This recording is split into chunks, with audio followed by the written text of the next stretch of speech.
Okay, so this is the first video in a series that I'm working through on structural simulation that I will be presenting at AU, structural simulation for architects, here coming up this November 2012.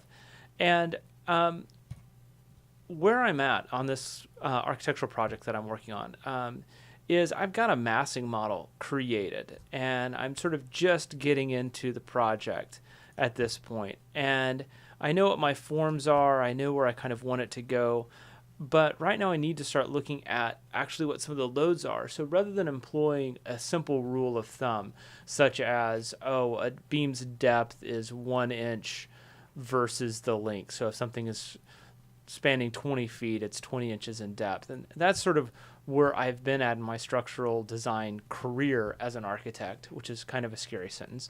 But what I want to do is actually start employing some software to get some more realistic numbers earlier on in the process. So rather than just simply employing rules of thumb, I can actually start using some analysis tools to help me size and specify some certain things earlier on, so that my first passes at a structural solution can be better coordinated and more informed.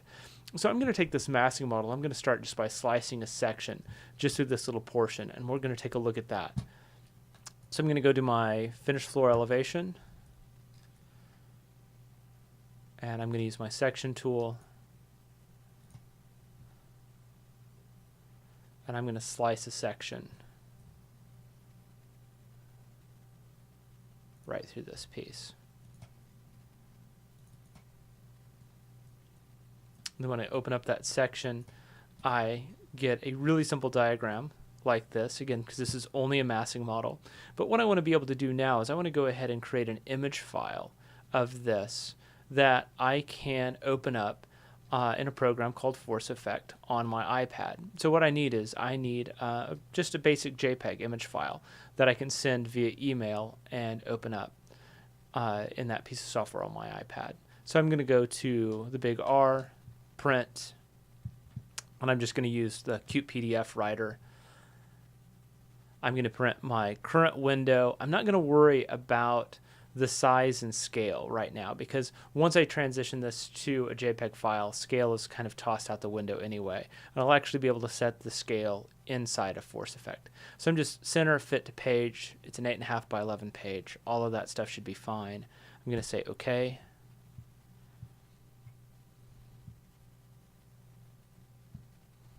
And I'm just going to save this to my desktop as my massing model.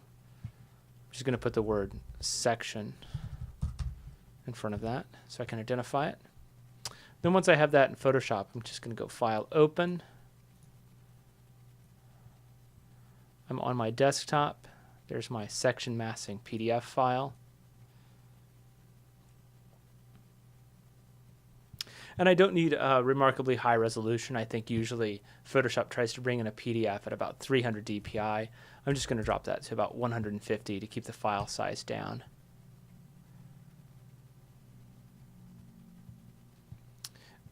I'm going to crop this out.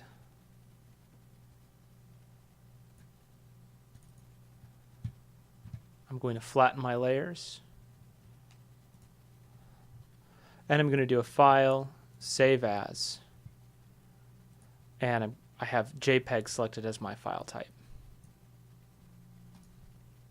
And now that is ready to email.